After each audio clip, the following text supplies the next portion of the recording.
Welcome to the Sleep Library. Tonight, we're going to catalog something rather special together. We're going to explore a collection of scientific instruments that have, for the most part, been forgotten by the modern world. These are devices that once sat on laboratory benches, that once were held in the careful hands of researchers and scientists, that once represented the absolute cutting edge of human knowledge. And now they gather dust in museum storage rooms or exist only as footnotes in the history of science. There's something peaceful about obsolescence, don't you think? Something calming about objects that no longer need to prove their worth, that have completed their purpose and can simply exist. Close your eyes if you haven't already. Adjust your pillow. Let your breathing find its natural, unhurried rhythm. There's no need to remember any of these instruments. No quiz tomorrow, no practical application required. Just let these words wash over you like gentle waves as we wander through this quiet museum of forgotten things. Each instrument we'll explore served a purpose once. Each one represented hours, sometimes years, of careful thought and meticulous craftsmanship. And while they may no longer be used, their stories remain, soft and patient, waiting to be told. Let your mind drift where it will. If you find yourself falling asleep halfway through our catalog, that's perfectly fine. These instruments aren't going anywhere. They've waited decades, sometimes centuries, to be remembered. They can wait a little longer. Let's begin our catalog. Item 1. The kymograph. The first instrument in our catalog is called the kymograph. The name itself is derived from the Greek words kyma, meaning wave, and grapho, meaning to write. So a kymograph is, quite literally, a wave writer. Though what it actually wrote were traces, visual records of movement over time. Imagine, if you will, a rotating drum, perhaps 8 inches in diameter and 12 inches tall. This drum is covered in paper, usually smoked paper, paper that has been held over a candle flame until it's coated in a fine layer of carbon soot. The drum rotates at a steady, constant speed, driven by clockwork mechanism, the kind of precise, ticking machinery that fills a room with its gentle, rhythmic sound. A stylus, a fine needle or pen, rests against this rotating drum. The stylus is connected to whatever the scientist wishes to measure. Perhaps it's connected to a frog's muscle in a physiology experiment. As the muscle contracts and relaxes, the stylus moves up and down, and as it moves, it scratches away the carbon coating on the paper, revealing the white paper beneath. The drum rotates.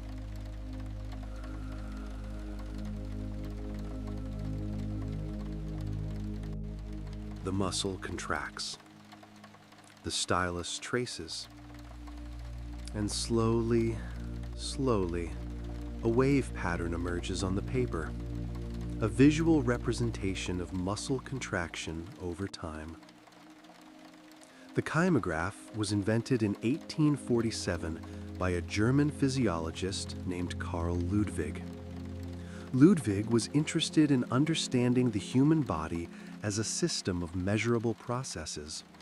The heart beats, the lungs expand and contract, muscles tense and release. But how do you study these movements? How do you capture something as fleeting as a heartbeat? The kymograph was his answer. Throughout the late 19th and early 20th centuries, these devices became ubiquitous in physiology laboratories across Europe and America. They measured heartbeats, breathing patterns, muscle twitches, even blood pressure fluctuations. They sat on benches in quiet rooms, their drums rotating with patient consistency, their styluses scratching out the secrets of the living body in endless, undulating lines. There's something meditative about imagining these instruments at work. The slow rotation of the drum, the steady scratch of the stylus, the gradual accumulation of data, line by line, rotation by rotation. No rushing, no urgency, just the patient recording of natural processes.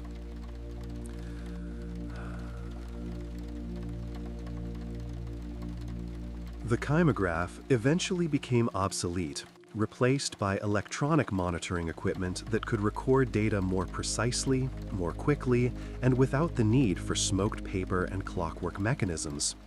But for nearly a century, the kymograph was how we learned to see the invisible rhythms of life itself. If you were to find one now, in a museum or a university storage room, you might notice the brass fittings, tarnished with age, the wooden base, smooth and heavy, the drum, still capable of rotating if you turned it by hand, though the clockwork might need oil. You might imagine the thousands of tracings it produced, the countless hours it spent rotating in dim laboratories, faithfully recording what scientists needed to know. And now it rests, its work complete.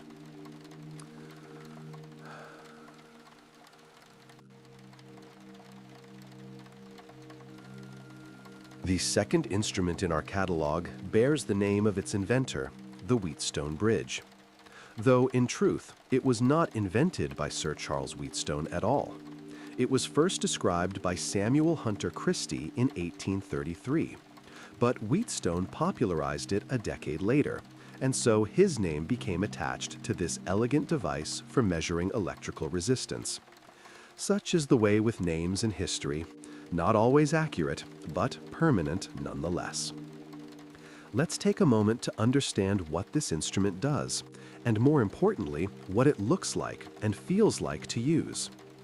Picture a wooden base, perhaps 2 feet long and 1 foot wide, made of polished mahogany or oak. Mounted on this base are 4 electrical resistors, arranged in a diamond pattern, or more technically, in a quadrilateral configuration.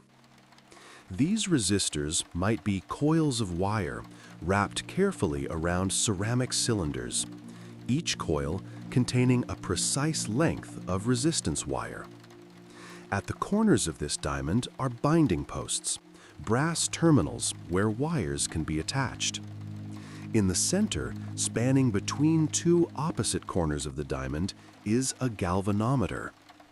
A galvanometer is itself a beautiful instrument, a needle suspended in a magnetic field, free to swing left or right depending on the direction and strength of electrical current flowing through it.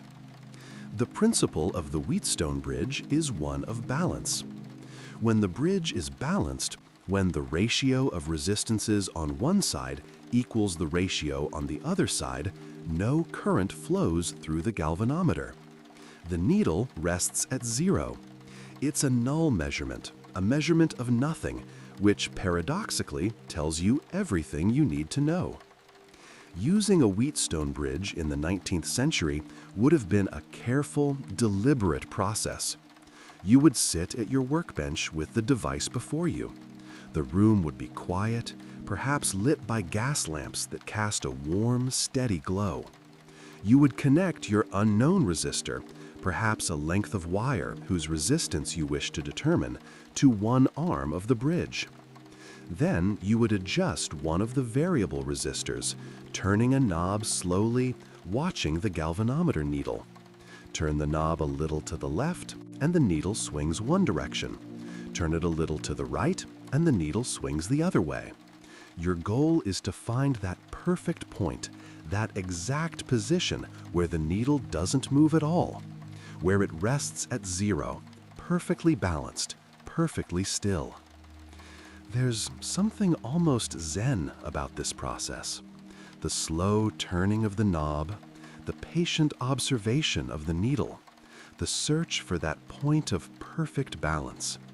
No rushing, because rushing would make you overshoot the balance point. No frustration, because frustration would make your hands unsteady. Just careful, methodical adjustment, breath by breath, turn by turn. When you found that balance point, when the needle finally rested at zero, you could calculate the resistance of your unknown component using a simple ratio. The mathematics were elegant, the answer was certain. Wheatstone bridges were used for decades in electrical laboratories, in telegraph stations, in anywhere that precise measurement of resistance was required. They were so reliable, so accurate, that even after electronic ohm meters became available, many old-school electrical engineers preferred the Wheatstone bridge. They trusted its balance, its null point, its simple elegance. The device required no power source beyond a simple battery. It had no electronic components to fail. It was just coils and wire and a needle in a magnetic field. It would work as well in 1850 as it did in 1950, provided the components hadn't corroded. Today, you can still find Wheatstone bridges in physics classrooms, used to teach students about electrical circuits. But the working instruments, the ones that sat on actual research benches and measured actual unknowns, are mostly retired now. They rest in display cases or storage cabinets, their brass binding posts still shiny, their galvanometer needles still capable of swinging, still searching for that point of perfect balance that no one asks them to find anymore.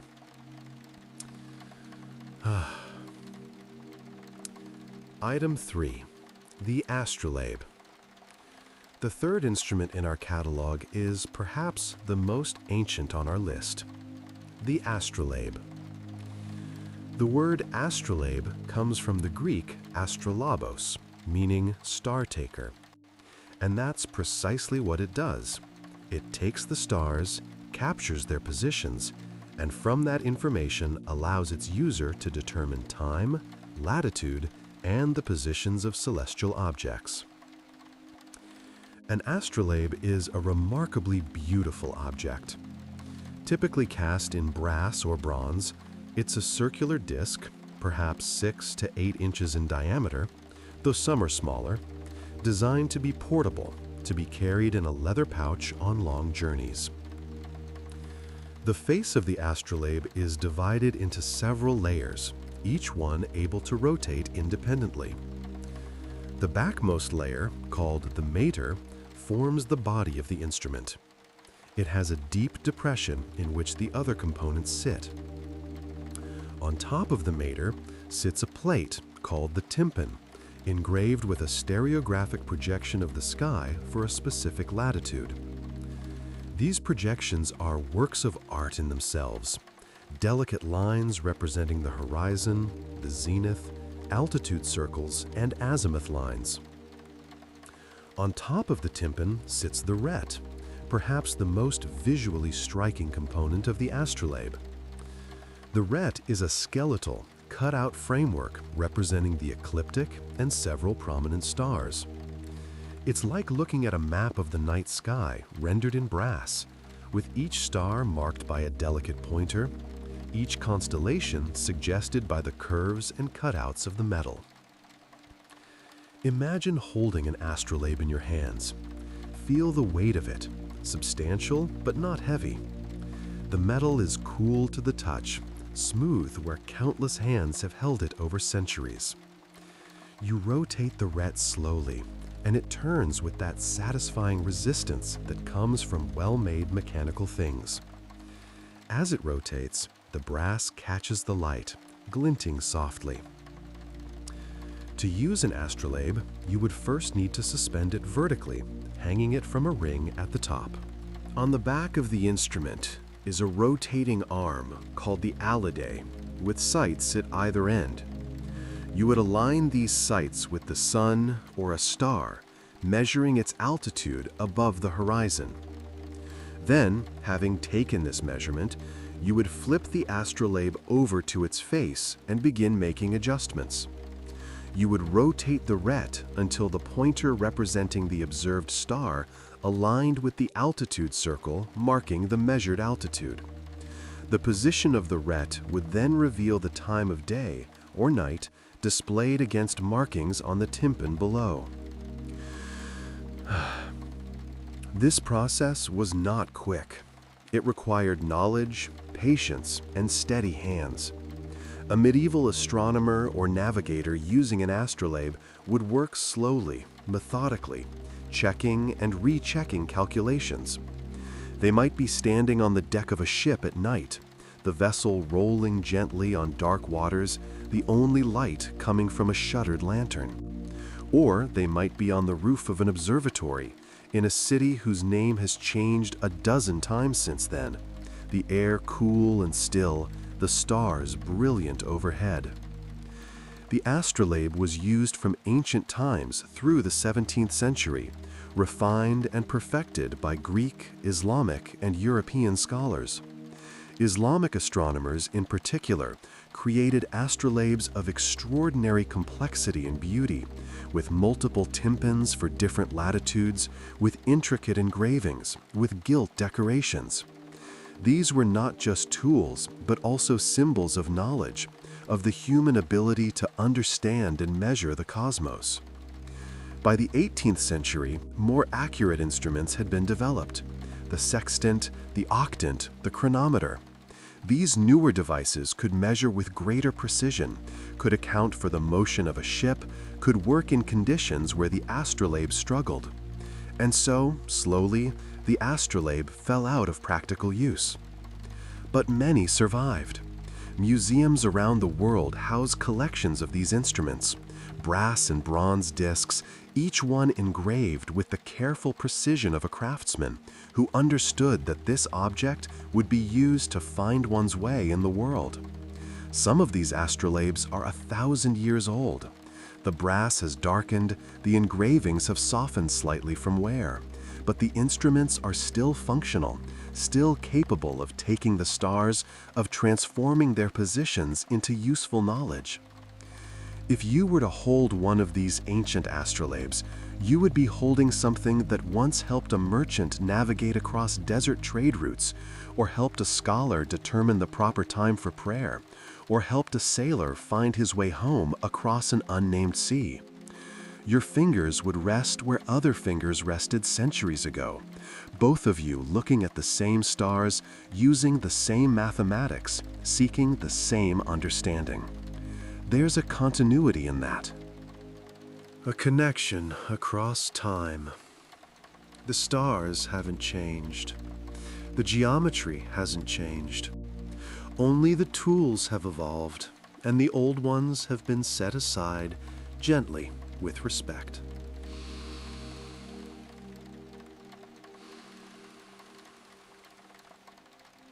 Item 4. The chronoscope.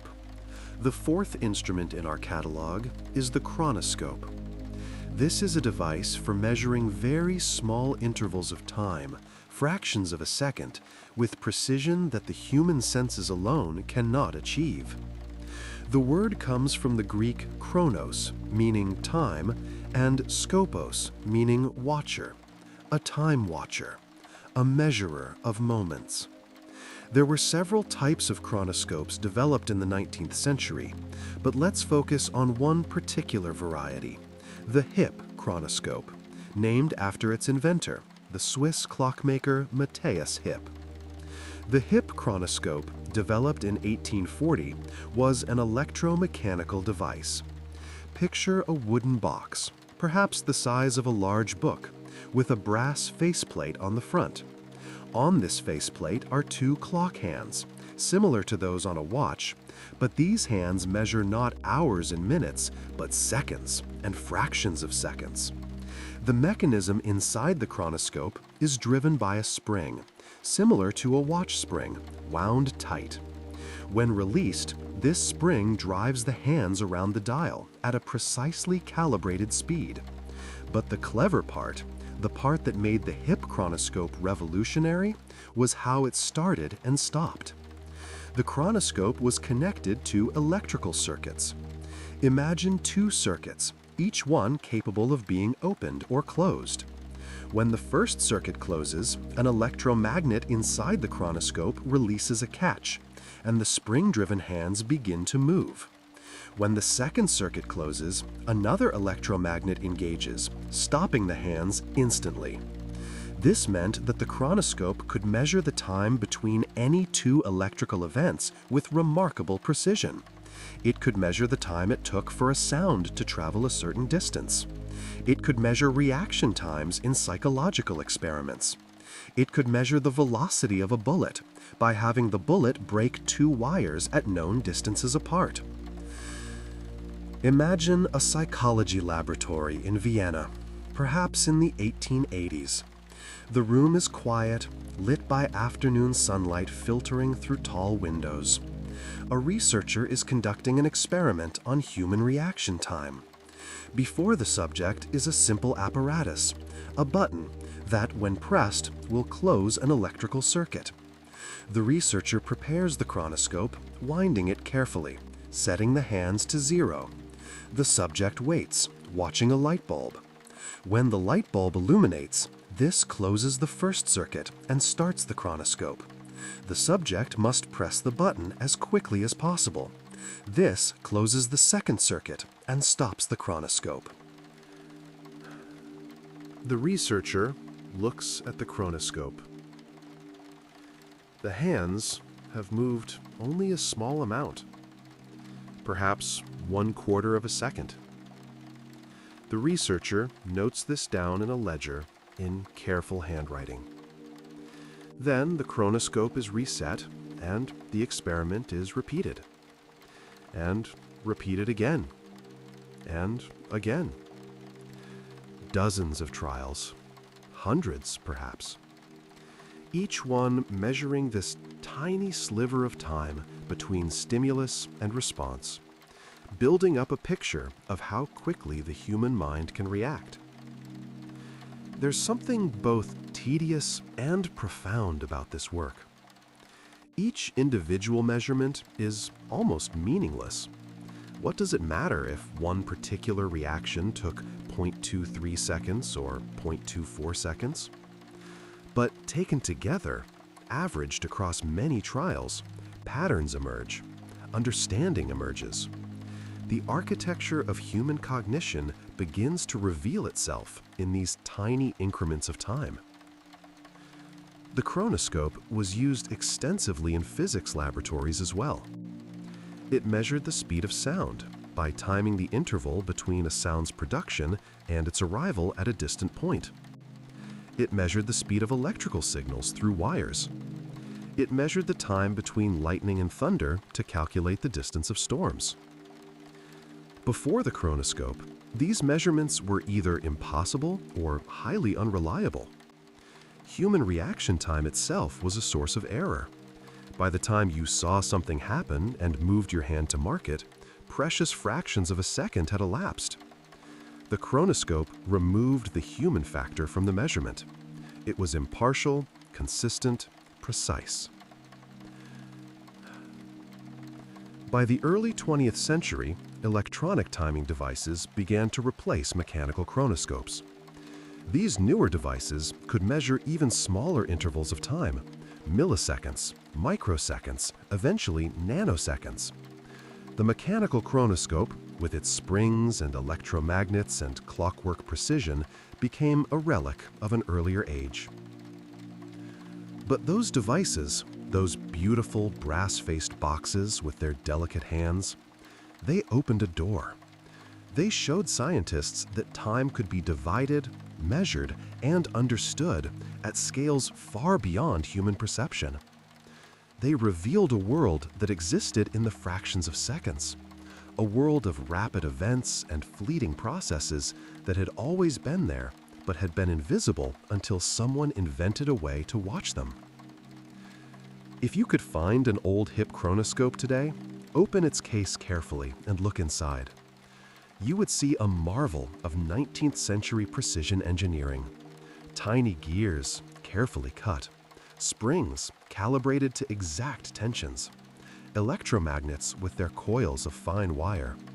All of it designed to measure something as intangible as time itself.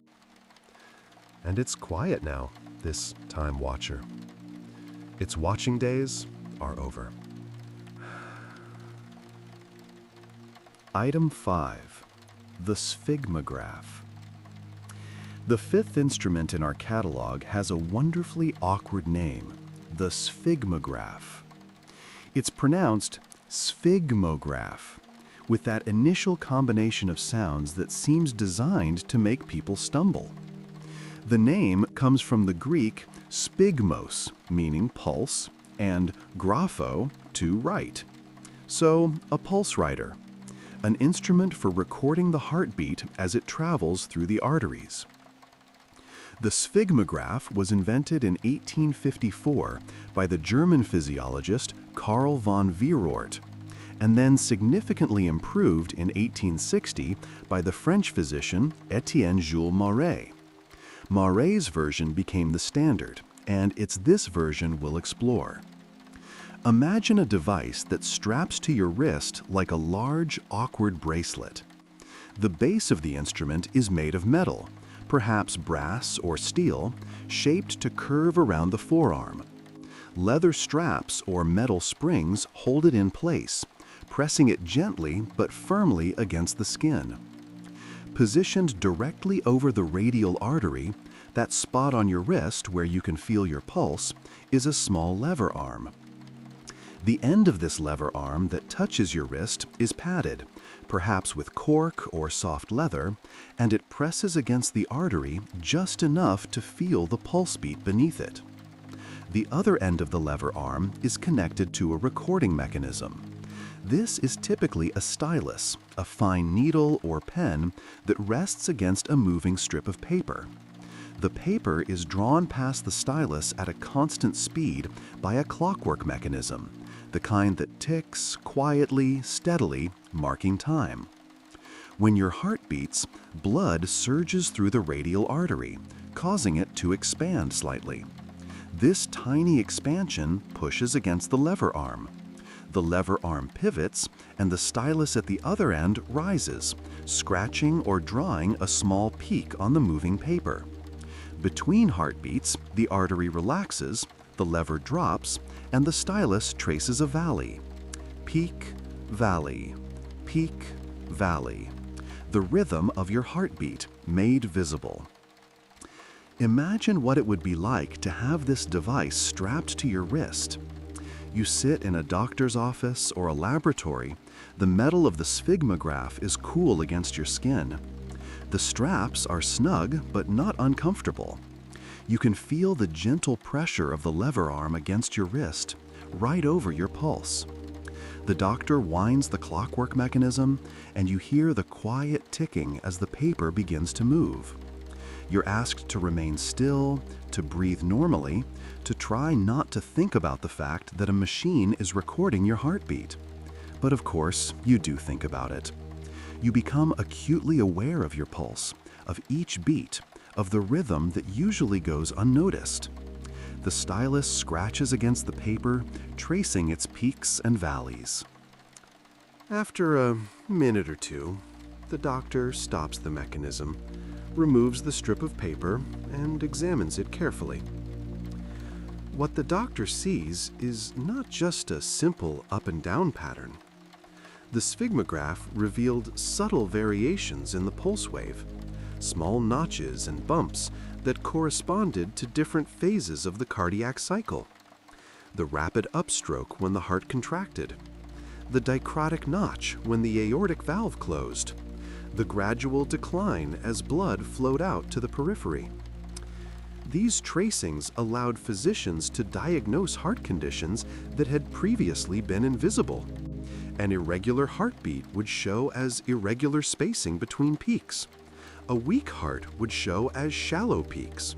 Certain valvular problems would alter the shape of the wave in characteristic ways. Before the sphygmograph, doctors could only feel the pulse with their fingers. This required years of experience to develop a sensitive touch, and even then, the assessment was subjective, dependent on the physician's memory and interpretation. With the sphygmograph, the pulse became objective, recordable, comparable. The device was used throughout the late 19th and early 20th centuries. Medical students learned to interpret sphygmograph tracings. Research papers included reproductions of these tracings, showing normal pulses and abnormal ones side by side. The instrument became a standard part of physiological investigation. But the sphygmograph had limitations. It was cumbersome to use. The tracings could be difficult to interpret. The device required the patient to remain perfectly still, and even slight movements could create artifacts in the recording. Eventually, electronic monitors replaced the sphygmograph. These newer devices could measure pulse rate, blood pressure, and cardiac rhythm more easily and more accurately. The mechanical pulse writer, with its lever arms and clockwork and scratching styluses, became obsolete. But think about what it represented. For the first time, doctors could see the heartbeat, not just feel it. They could preserve it, study it, compare it. The sphygmograph transformed something invisible and transient, the wave of pressure traveling through an artery, into something visible and permanent. It made the inside of the body legible. If you were to find an old sphygmograph in a medical museum today, you might notice how the metal has aged, how the leather straps have cracked and dried. You might imagine strapping it to your own wrist, feeling that gentle pressure over your pulse, watching the stylus trace your heartbeat onto paper. Peak, valley,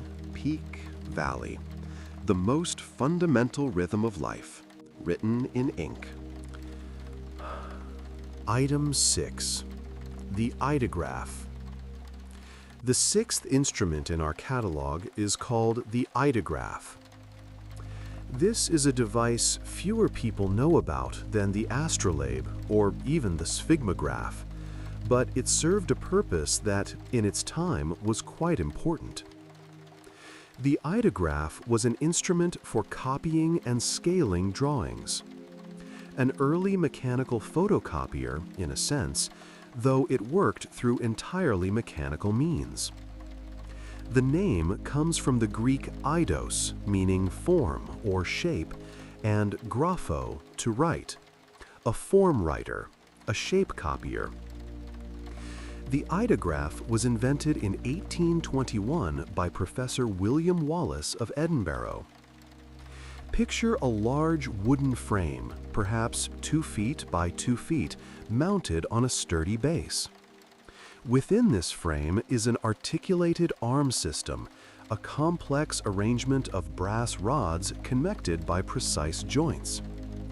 At one end of this arm system is a pointer. At the other end is a drawing implement, a pencil or pen. The genius of the ideograph lies in how these arms are connected. When you move the pointer to trace over an original drawing, the pencil at the other end reproduces that drawing, but at a different scale. You could enlarge a drawing. You could reduce it. The scale factor depended on the specific configuration of the arms and joints. Some ideographs had adjustable joints that allowed you to change the scale factor easily. Others were fixed to a particular ratio, perhaps 2:1 or 3:1. Imagine using an ideograph in the 1850s. You're a surveyor and you have a detailed map drawn at a large scale. But you need a smaller version to include in a report. Before the ideograph, you would need to redraw the entire map by hand, carefully calculating coordinates, measuring distances, transferring every line and notation. This would take hours, perhaps days, and errors would inevitably creep in. With the ideograph, the process becomes almost automatic. You secure your original map to the table beneath the pointer. You place a blank sheet of paper beneath the pencil. Then, carefully, methodically, you trace the pointer over every line of the original map. As the pointer moves, the pencil moves in response, drawing the reduced version. You guide the pointer along the coastline of your map, a complex, irregular curve, and the pencil follows, drawing the same coastline at half the size. You trace over the roads, the property boundaries, the rivers, the notations. The pencil copies everything faithfully, precisely at the correct scale. It's meditative work. You must move slowly and steadily, following every line without rushing. If you jerk the pointer or move too quickly, the pencil will replicate those imperfections. So you develop a rhythm, a steady pace. Your hand traces the pointer over the paper with the smoothness of someone writing in cursive, that flowing, continuous motion. The mechanism makes subtle clicking sounds as the joints move. The pencil whispers against the paper.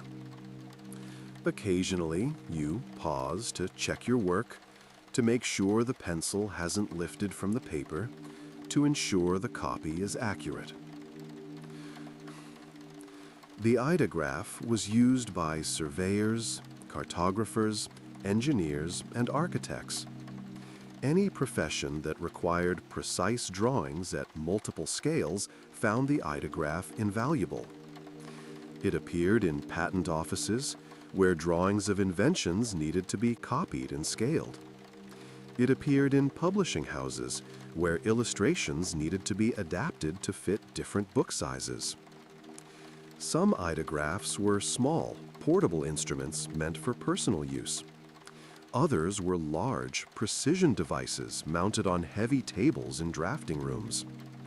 The finest examples were works of craftsmanship in themselves.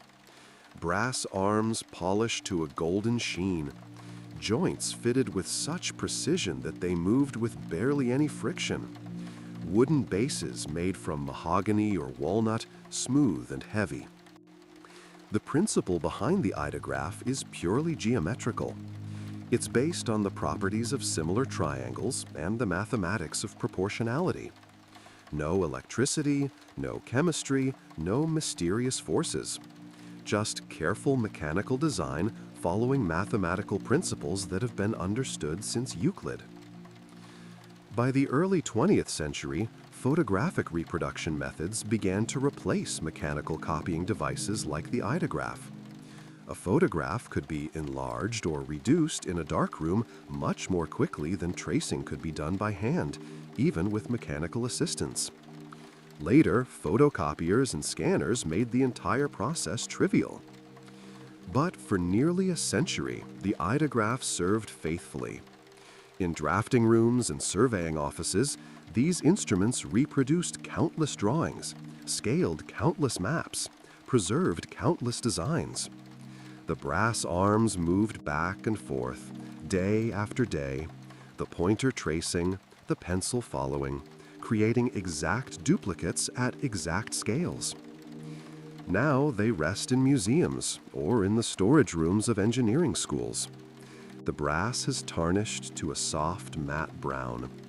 The joints might be stiff now, needing oil. But the geometry still holds. The proportions are still perfect. If you cleaned one up and used it, it would still work exactly as it did when it was new.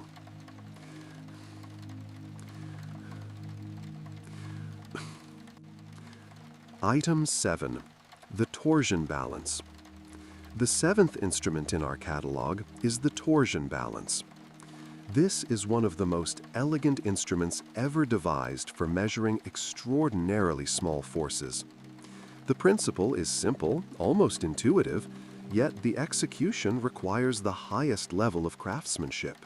And the discoveries made possible by torsion balances rank among the most fundamental in physics.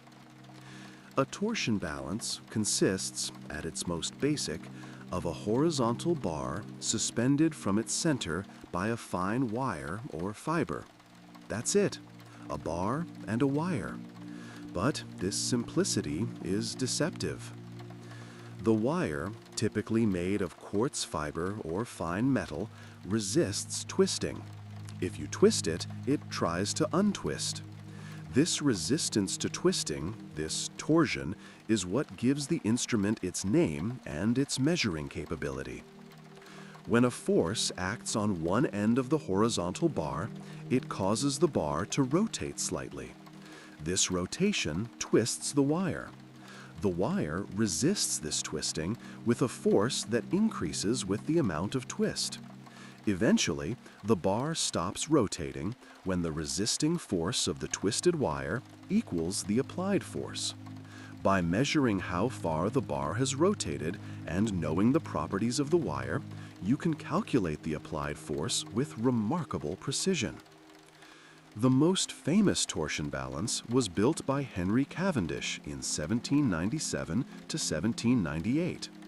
Cavendish used his torsion balance to measure the density of the Earth, or, to put it another way, to measure the gravitational constant, the strength of gravity itself. Imagine Cavendish's apparatus. In a quiet room, protected from air currents and vibrations, hangs a torsion balance.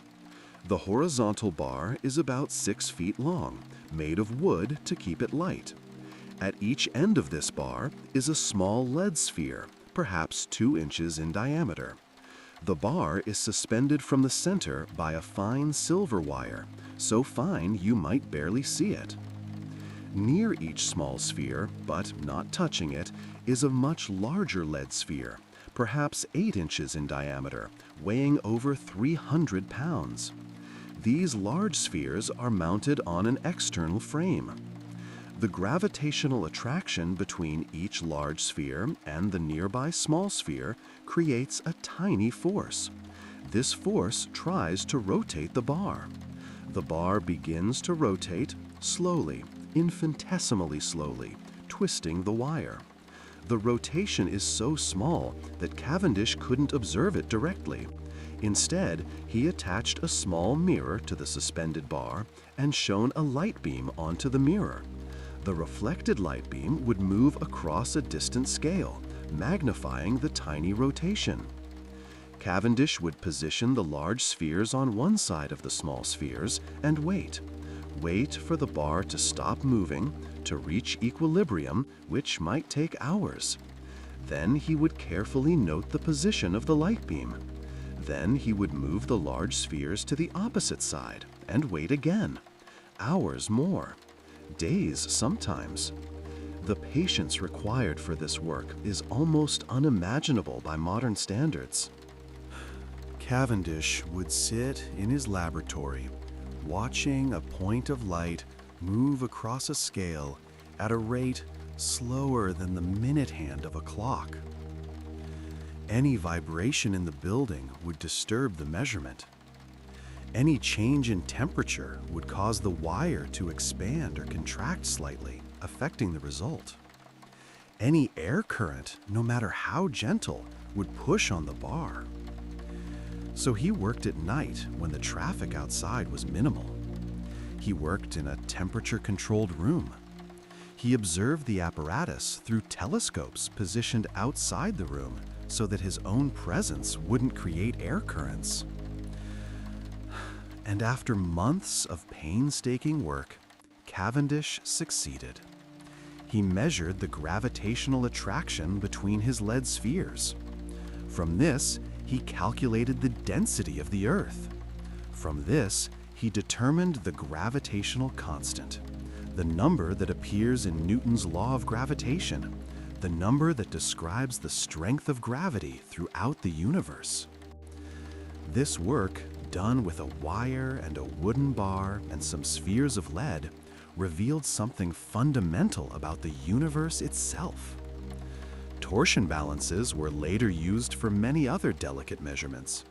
Charles Augustin de Coulomb used a torsion balance in the 1780s to measure the force between electrically charged objects, establishing Coulomb's law. His apparatus was similar in principle to Cavendish's, but smaller, more delicate. In the 20th century, torsion balances were used to test Einstein's theory of general relativity, to search for variations in the gravitational constant, to detect minute electromagnetic forces. Each time, the principle was the same. Hang something from a wire, observe how it twists, measure the forces that cause the twisting. Modern physics has largely moved beyond torsion balances.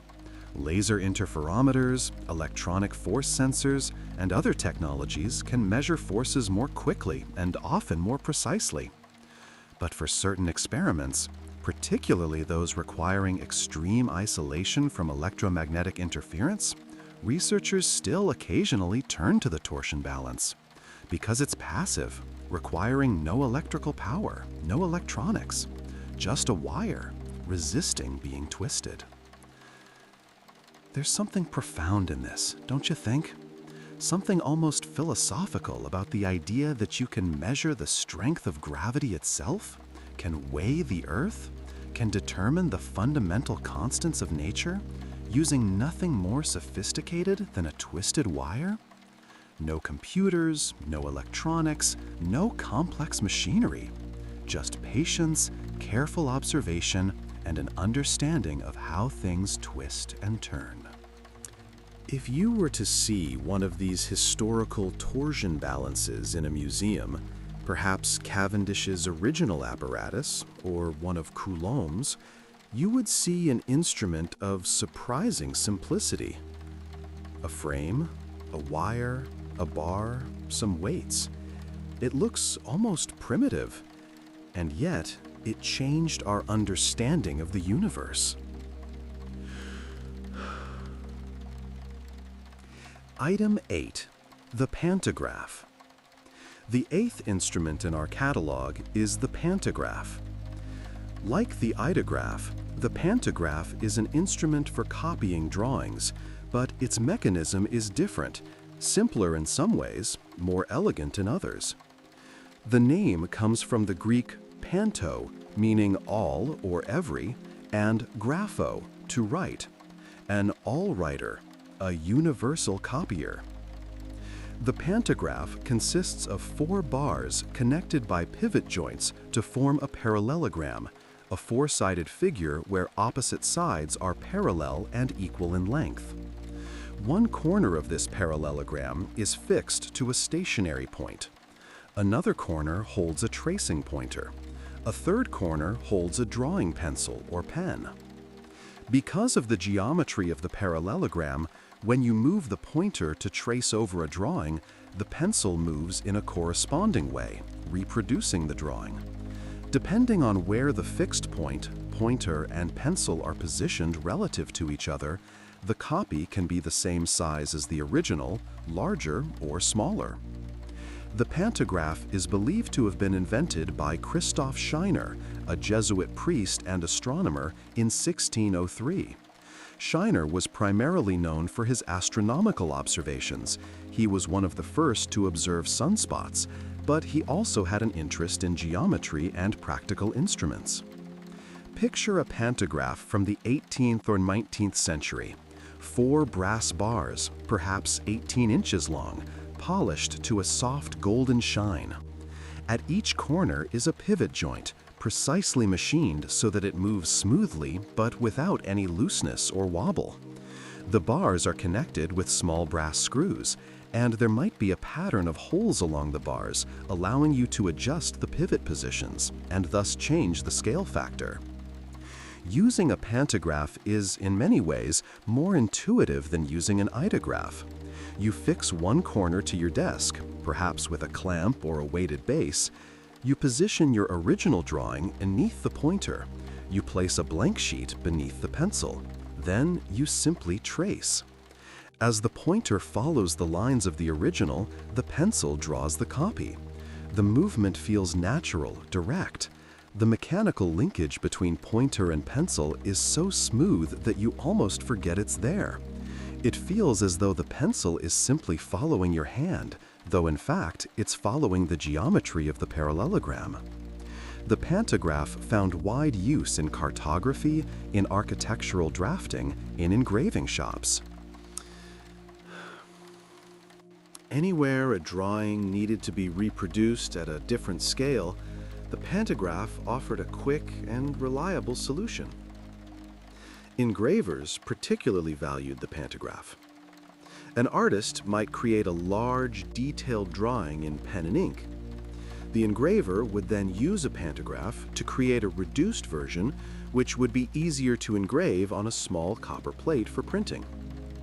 The pantograph ensured that all the proportions were maintained perfectly during the reduction. In the early days of typography, pantograph-like machines were developed for cutting type at different sizes. A large pattern letter would be traced, and the pantograph mechanism would guide a cutting tool to carve a smaller version in metal. This allowed type founders to create complete fonts in various sizes from a single set of master patterns. The pantograph even found its way into entertainment. In the 19th century, parlor pantographs became popular among the educated classes.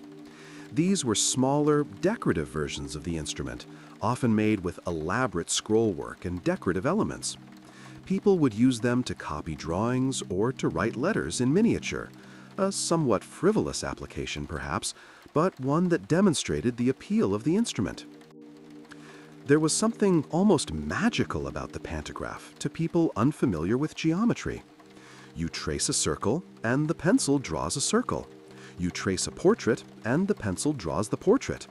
It follows your movements exactly, or at a precise scale, without any apparent mechanism explaining how it knows what to do. Of course, there is a mechanism. It's just that the mechanism is pure geometry. The parallelogram linkage ensures that the angle and direction of the pencil always corresponds to the angle and direction of the pointer in a fixed ratio. It's elegant, inevitable, mathematical. By the 20th century, like so many other manual drawing tools, the pantograph was largely replaced by photographic and later digital reproduction methods. But pantographs never completely disappeared. They're still used today in some specialized applications, in engraving machines, in key-cutting machines, which are essentially pantographs for three-dimensional copying, in certain types of manufacturing. And they're still valued by some artists and craftspeople who appreciate the directness of the connection between hand and result. There's no computer interface, no software, no menu options. Just you, your hand, and the geometry of the parallelogram, working together to create a scaled copy of whatever you choose to trace. If you were to find an antique pantograph in an antique shop or a museum, you might notice how the brass bars have aged, perhaps tarnished in some areas, worn smooth in others where hands grip them repeatedly. The pivot joints might be slightly loose now after decades or centuries of use. But the principle remains sound. The geometry is as true as it was the day it was made. Connect the bars, fix the point, and trace, and the pantograph will copy faithfully, mathematically, inevitably. Someone, perhaps a professor, or perhaps you yourself, places a fresh sheet of white paper on the lower platform. A pen is positioned carefully, touching the paper gently enough not to tear it, but firmly enough to mark it. The pen might be a simple ink pen, or it might be a pencil, or in later harmonographs, a felt tip marker. Then the pendulums are set in motion, perhaps by pulling one platform to the side and releasing it, perhaps by giving it a slight circular push. The method of starting the motion affects the resulting pattern. And then you wait. You watch. The platforms swing. The pen moves. At first, the pattern is large, sweeping. The pen moves in broad curves across the paper. But gradually, as friction and air resistance slow the pendulums, the pattern becomes smaller, tighter, more intricate. The pen traces loops and spirals, curves that cross and recross themselves in patterns that are at once mathematical and organic. Some patterns resemble flowers, with petal-like loops arranged in a circle. Others look like complex knots or interwoven ribbons. Still others create shapes that are difficult to describe, that seem almost to shift and change as you look at them. The drawing might take 5 minutes. It might take 10, depending on how well balanced the pendulums are, how much friction there is in the system. The pattern will slowly contract toward the center until finally the pendulums stop moving and the pen comes to rest. Each drawing is unique. Even if you try to replicate the initial conditions exactly, tiny variations in how you start the pendulums, or slight differences in air currents, or barely perceptible differences in friction will create a different pattern. The harmonograph is deterministic in principle. It follows the laws of physics precisely, but in practice, it's impossible to perfectly control all the variables. So each drawing is an individual, a one-time event. This made harmonographs popular in the Victorian era not just as scientific instruments, but as sources of artistic entertainment. Well-to-do families might have a harmonograph in their home, and guests at a party might take turns creating drawings. Each person would choose their own starting motion, their own combination of pendulum amplitudes, and would watch as their unique pattern emerged on the paper. Some harmonographs were designed with adjustable pendulums, allowing you to change the frequency ratios. If one pendulum swings twice as fast as another, you get one type of pattern. If the ratio is 3:2, you get a different pattern. Irrational ratios, frequencies that have no simple mathematical relationship, create patterns that never quite repeat themselves, that spiral and loop endlessly without closing.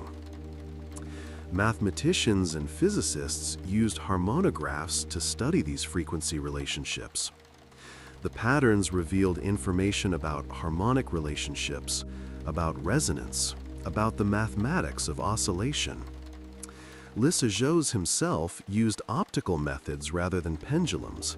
He bounced light beams off vibrating mirrors, but the principle was the same, and the patterns were the same. By the 20th century, oscilloscopes could display these patterns electronically. You could feed 2 electrical signals into an oscilloscope, 2 sine waves of different frequencies, and the screen would show the Lissajous pattern. This was faster, more controllable, more precise. But something was lost. The electronic oscilloscope pattern glows on a screen, steady and unchanging. The harmonograph pattern grows on paper before your eyes, beginning with bold, sweeping curves and slowly contracting to intricate detail. It's a performance, a process, almost a meditation. You can still build a harmonograph today. The plans are available, the materials are simple: wood, string, weights, a pen. And people do build them, because there's something mesmerizing about watching a pattern emerge from swinging pendulums.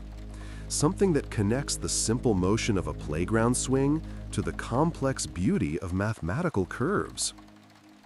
If you saw an antique harmonograph in a science museum, you might notice the wear on the wooden platforms where hands pushed them into motion thousands of times. You might see faded ink stains on the lower platform where pens leaked or where drawings weren't removed quickly enough. And you might imagine the countless patterns that instrument created, each one preserved on paper and taken away, each one a moment of intersection between mathematics and art, between science and beauty. Item 10. The nephoscope. The 10th instrument in our catalog is the nephoscope. This is an instrument for observing clouds, specifically for measuring the direction and speed of cloud movement. The name comes from the Greek nephos, meaning cloud, and skopos, meaning watcher, a cloud watcher. Before satellites, before radar, before weather balloons carried instruments high into the atmosphere, meteorologists relied on ground-based observations. And one important piece of information was how fast and in what direction the clouds were moving. This information revealed the speed and direction of winds at different altitudes, which helped in forecasting weather. There were several types of nephoscopes developed in the late 19th and early 20th centuries. Let's focus on one particular design, the comb nephoscope, which was simple but ingenious. Picture a flat disc, perhaps 12 inches in diameter, made of wood or metal, painted black. This disc is mounted horizontally on a post, positioned so that the disc is perfectly level with the ground. At the center of the disc is a small mirror, perhaps 2 inches across, mounted at a 45-degree angle. Around the edge of the disc are markings indicating compass directions, N, E, S, W, and the points between. These markings are usually in white paint or metal studs that stand out against the black background. Radiating from the center toward the edge of the disc are thin rods or wires arranged like the teeth of a comb. These rods are evenly spaced and can be moved in or out to adjust the scale. To use a nephoscope, you would stand beside the instrument on a day when clouds were visible and moving. Not a perfectly clear day, obviously, and not a day of complete overcast, but a day with distinct individual clouds crossing the sky. You would look down into the small angled mirror at the center of the disc. In this mirror, you would see the reflection of the sky above, and specifically, you would see clouds passing across the mirror's field of view. Because the mirror is angled at 45 degrees, the reflection shows the sky directly overhead. As a cloud passes over, you watch its reflection move across the mirror. As it moves, it passes behind the comb-like rods that radiate from the center. You note the direction in which the cloud reflection is moving, which direction relative to the compass markings on the disc. This tells you the direction of cloud movement, which is the direction of the wind at that altitude. Then you time how long it takes for the cloud reflection to travel from one rod to the next. Because you know the spacing of the rods and the height of the cloud, you can calculate the cloud's speed. The height of the cloud can be estimated by its type. Cumulus clouds form at different altitudes than cirrus clouds, and a trained observer would know approximately how high different cloud types typically are. It's a simple process, but it requires patience and careful observation. You might stand there for several minutes, watching clouds drift across the small mirror, timing their passage, noting their direction. The sun might be warm on your back, a breeze might be blowing, though not necessarily the same speed or direction as the wind at cloud level. You might hear birds, distant traffic, the rustling of leaves. But your attention is on the mirror, on the white clouds reflected there, moving slowly across the black disk, passing behind the thin rods like ships sailing behind the bars of a gate. Meteorologists at weather stations would use nephoscopes as part of their routine observations. Every few hours, they might go outside and measure cloud movement. They would record this information in logs, along with temperature, pressure, humidity, visibility. Over time, these observations built up a picture of atmospheric behavior, of how weather systems moved and evolved. Different types of nephoscopes were developed for different purposes. The comb nephoscope was simple and portable. The Besson comb nephoscope, developed by a French meteorologist, was a popular version used throughout Europe. Other designs used grid patterns instead of combs, or used crosshairs viewed through the mirror. By the mid-20th century, weather radar began to replace visual cloud observation for many purposes. Radar could track clouds and precipitation over large areas, could measure their movement and intensity without requiring a human observer to stand outside and watch the sky. Weather satellites, beginning in the 1960s, provided even more comprehensive views of cloud patterns from space. The nephoscope became obsolete as a practical meteorological instrument, yet there's something about it that remains appealing. Something about the directness of the observation. Watching clouds reflected in a mirror, timing their movement with your eyes and a stopwatch, noting the direction with your own sense of orientation. It connects you to the sky in a way that looking at a radar screen doesn't. You're not viewing an abstract representation of clouds, you're seeing the clouds themselves, reflected and framed by the instrument, but still real, still present. If you wanted to understand the weather, the nephoscope said, you needed to watch it. Watch the clouds, study their movement, learn their patterns. Stand outside in all weathers, in all seasons, and observe. The knowledge wouldn't come from equations alone, wouldn't come from theory alone. It would come from patient, repeated, careful observation of the actual sky. Today, nephoscopes exist primarily in museums or as teaching instruments in meteorology courses, used to help students understand cloud dynamics. The principle remains sound. Clouds still move, still reveal information about winds aloft, still follow the same patterns that Victorian meteorologists observed with their mirrors and timing devices. And perhaps, somewhere, someone still uses a nephoscope for the simple pleasure of it. Not for professional forecasting, not for research, but just to watch clouds in a structured, intentional way. To stand beside the black disk, to look into the angled mirror, to see the sky reflected there and note how it moves, how it changes, how it reveals the invisible winds. Item 11. The planimeter. The 11th instrument in our catalog is the planimeter. This is a device for measuring area, specifically for measuring the area of an irregular shape drawn on paper. If you have a simple shape, like a rectangle or a circle, calculating its area is straightforward. But if you have a complex, irregular shape, the outline of a lake on a map, the cross-section of a beam in an engineering drawing, the boundary of a property on a survey, calculating the area becomes difficult or impossible using simple geometry. The planimeter solves this problem mechanically. You trace around the perimeter of the shape with the planimeter, and the instrument directly measures and displays the area enclosed. The most common type is the polar planimeter, invented by Jakob Amsler, a Swiss mathematician, in 1854. Amsler's design was so elegant and functional that it became the standard, manufactured in large numbers and used worldwide for over a century.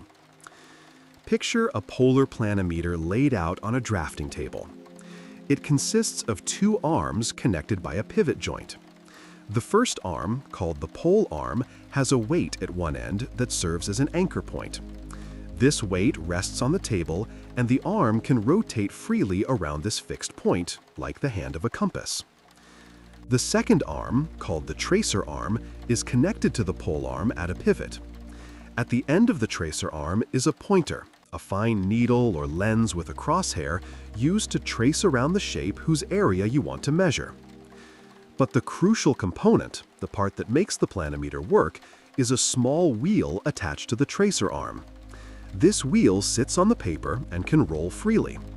Attached to the wheel is a dial or counter that records how much the wheel has rotated.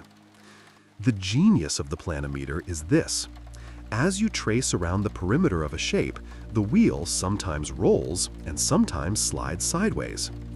The amount of rolling depends on the area being traced. By the time you complete the trace and return to your starting point, the wheel has rotated an amount directly proportional to the area enclosed. You read the number on the dial, multiply by a scale factor, and you have the area. It sounds almost magical, but it's pure mathematics. The principle involves integration, the mathematical process of summing infinitesimally small pieces to find a total. As the pointer moves around the perimeter, the planimeter is essentially performing a continuous integration, and the wheel's rotation accumulates the result. Imagine using a planimeter in an engineering office in the 1920s. You're a civil engineer working on a project involving irregular terrain. You have a topographic map showing a parcel of land bounded by a stream on one side, a road on another, and property lines on the others. You need to know the area of this parcel to estimate costs for grading and development. You place the map on your drafting table. You set the planimeter's weighted pole arm on the table beside the map. You zero the dial on the measuring wheel. Then, carefully, you place the tracer pointer at a starting point on the perimeter of the parcel. Now, slowly and steadily, you trace around the entire perimeter. Your hand moves the pointer along the irregular boundary, following the meandering line of the stream, the straight edge of the road, the angular property lines. The measuring wheel rolls beneath the tracer arm, sometimes forward, sometimes backward, always accumulating. You complete the circuit and return to your starting point. You look at the dial. Perhaps it reads 6.347. You consult the scale factor chart that came with the planimeter. For this particular setting of the arms, the scale factor is 10, meaning each unit on the dial represents 10 square units on the map. You calculate. 6.347 times 10 equals 63.4 centimeters on the map. Then you apply the map scale. If the map scale is 1/5000, each centimeter on the map represents 50 meters on the ground. So each square centimeter represents 2,500 square meters. And 63.47 times 2,500 equals approximately 158,675 square meters, or about 15.9 hectares. That's your answer. The area of the parcel determined by tracing its perimeter once with a mechanical instrument. No grid counting, no approximation by geometric shapes, no complex calculations. Just trace and read. Planimeters were used in many fields. Surveyors used them to calculate land areas from maps and plats. Engineers used them to calculate cross-sectional areas in structural analysis. Medical researchers used them to measure areas in microscope images or X-rays. Ship designers used them to calculate hull areas from plans and cross-sections. The instruments were precision devices, machined to fine tolerances. The measuring wheel had to roll smoothly without slipping. The pivot joints had to move freely without looseness. The arms had to be straight and rigid. High-quality planimeters were expensive instruments treated with care by their users. Some planimeters were quite elaborate, with multiple measuring wheels, with mechanical calculators built in, with vernier scales for reading fractional units. Others were simple and compact, designed to be portable, to fit in a case and be carried to job sites. Using a planimeter regularly, you would develop a feel for it. You would learn to trace at just the right speed, not so fast that you lost accuracy, not so slow that you lost patience. You would develop a steady hand, keeping the pointer exactly on the line. You would learn to check your work by tracing the same area twice and seeing if you got the same result. There was something satisfying about this work, something about the directness of it, the tangibility of it. You traced a shape and the instrument told you its area. The mechanism was hidden inside the device.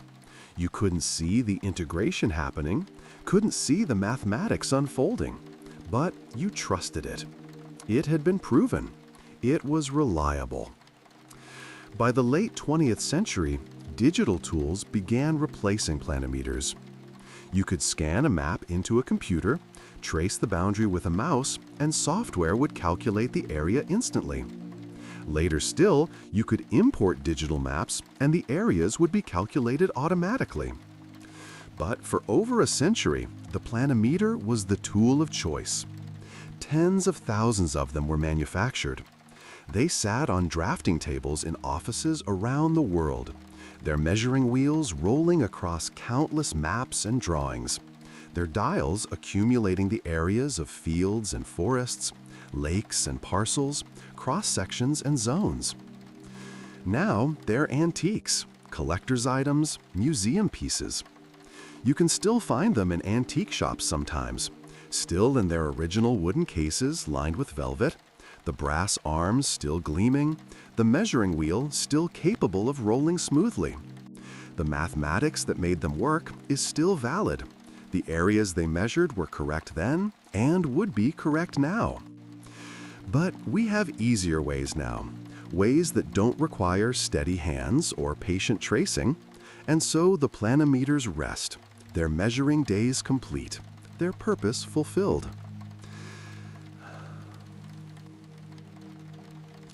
Long pause. Item 12, the dynamometer. The 12th and final instrument in our catalog is the dynamometer. The dynamometer is an instrument for measuring force, work, or power. The name comes from the Greek dynamis, meaning power or force, and metron, meaning measure. A power measurer, a force weigher. There are many types of dynamometers designed for different applications, but let's focus on one particular variety, the hand dynamometer, also called a grip strength dynamometer. These devices measure the force of a person's grip, and they were widely used in medical testing, physical education, and ergonomic research. Picture a simple hand dynamometer from the early 20th century. It consists of a metal frame shaped roughly like an oval, about the size of a small book. The frame has two parallel bars that you grip in your hand. One of these bars is fixed. The other is connected to a spring and can move slightly when pressure is applied.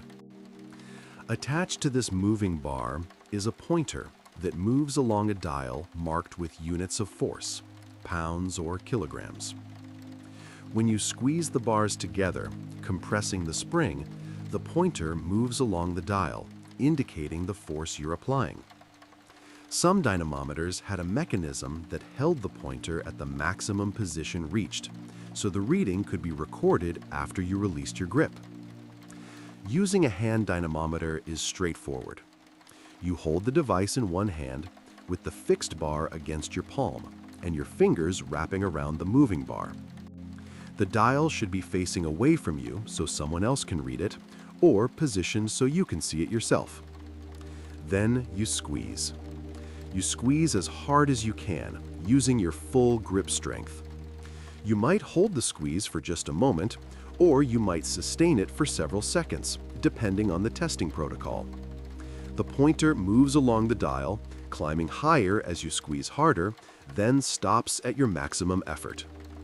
Perhaps it reads 35 kilograms, or 50, or 70 if you have a particularly strong grip. The examiner notes this number down, perhaps in a chart along with other measurements. Then you might rest for a moment and squeeze again to see if you can replicate the same force to ensure the first measurement wasn't a fluke. Then you might switch hands and test your other grip. Grip strength, it turns out, is remarkably informative. It correlates with overall body strength. It changes predictably with age, increasing through childhood and young adulthood, peaking in middle age, then declining gradually in older age. It differs between men and women, with men typically having stronger grip strength. It can be affected by injury, by disease, by malnutrition, by fatigue. Physical education teachers used hand dynamometers to assess their students' physical development.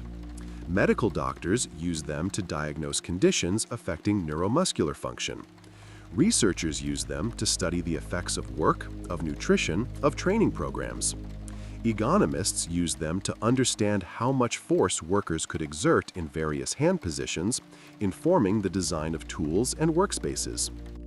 In the early 20th century, hand dynamometers were part of the anthropometric toolkit, the set of instruments used to measure the human body in all its varied characteristics.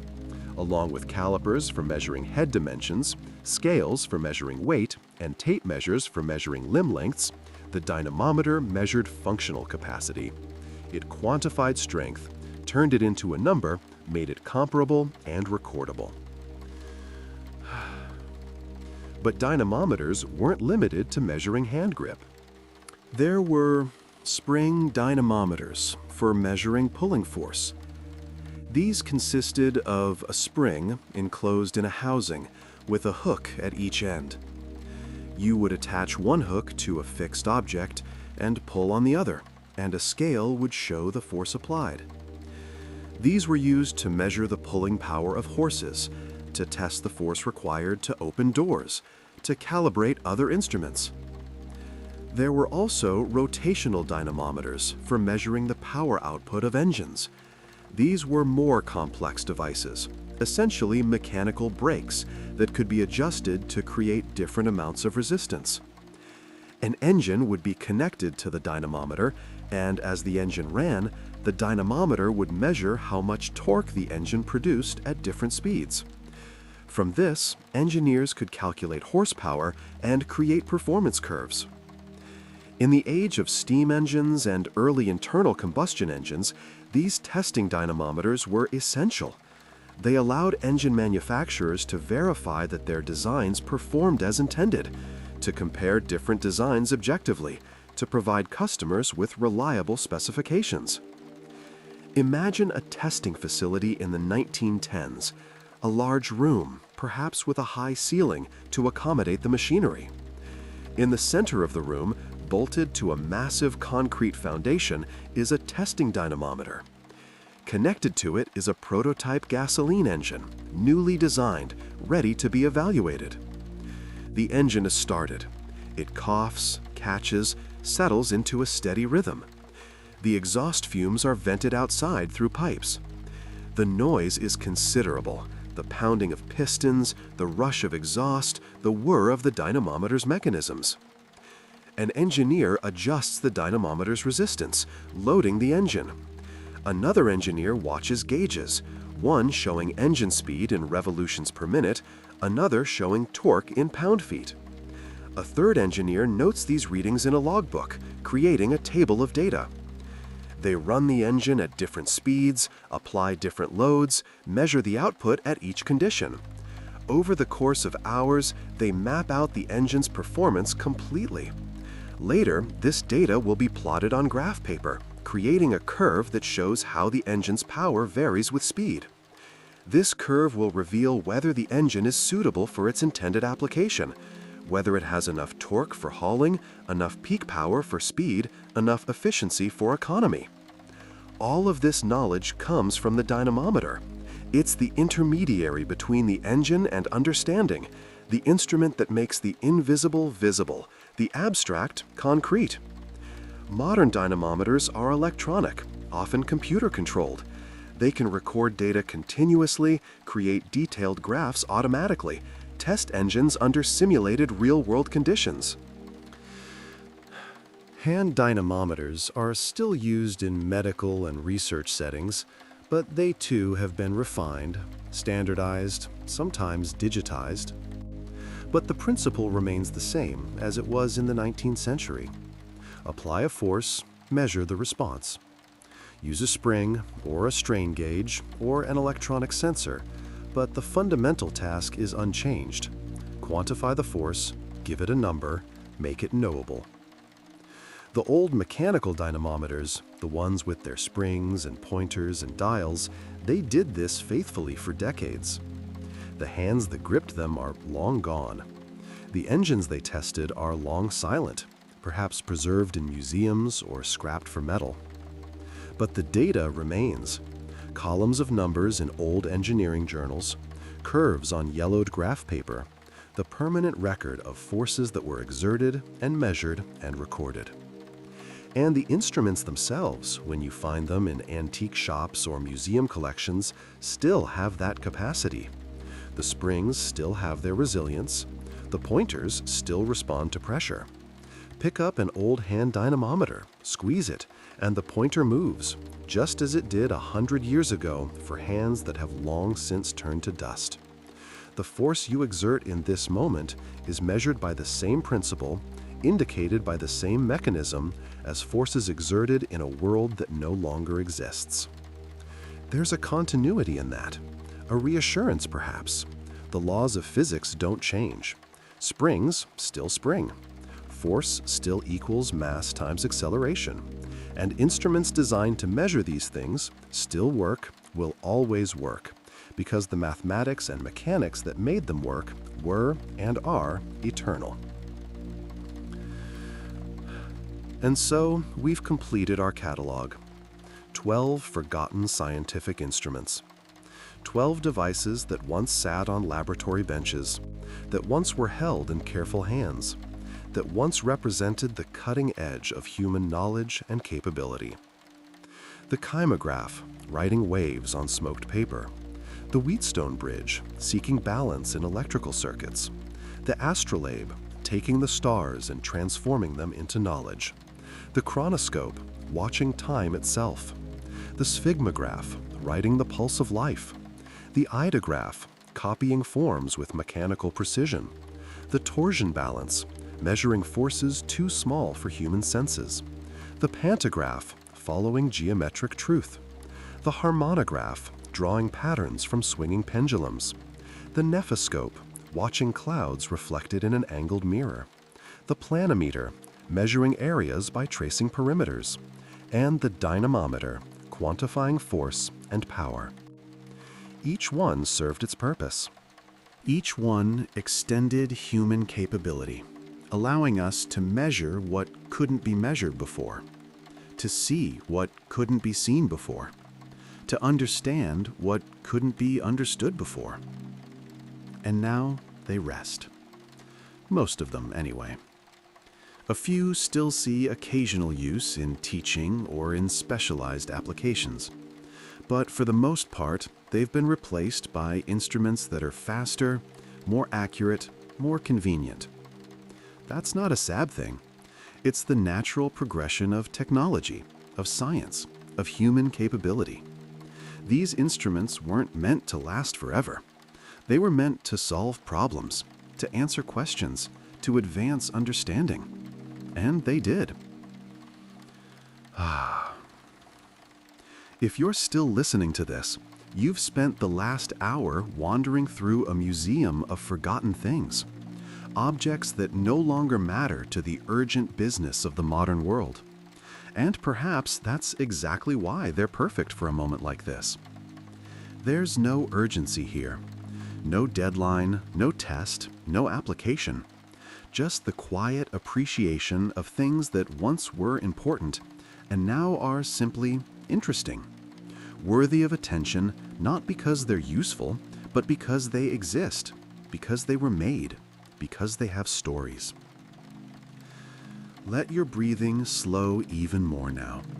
Let your body sink deeper into comfort. Your mind has been wandering gently through these instruments, through their mechanisms and their uses and their histories. And now, let those thoughts drift away. The instruments are back in their cases, back on their museum shelves, back in their quiet storage. The catalog is complete. There's nothing more you need to think about, nothing you need to remember. Just rest. The sleep library will be here whenever you need it. These instruments will still be here, patient and quiet, waiting to be remembered again. But for now, they can wait, and you can rest.